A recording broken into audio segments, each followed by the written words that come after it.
উপধারায় আমরা দেখতে পারি যে সরকার সুপ্রিম কোর্টের সাথে পরামর্শক্রমেই কিন্তু যুগ্ম জেলা যে জজ আছে তাদের মধ্য থেকে অর্থ ঋণ আদালতে বিচারক নিয়োগ করবেন এবং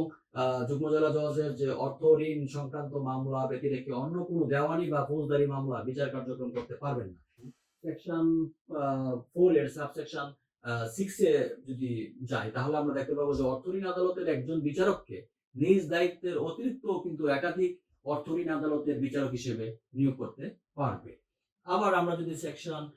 4 এর সাবসেকশন 7 এর দিকে একটু তাকাই তাহলে আমরা এটা বুঝতে পারি প্রিয় দর্শক যে ছুটি বা অসুস্থতা বা অন্য যে কোনো কারণে যদি অর্থ ঋণ আদালতে যে নিযুক্ত বিচারক থাকেন তার দায়িত্ব পালনে যদি সাময়িকভাবে অসমর্থ হন তাহলে কিন্তু জেলা জজ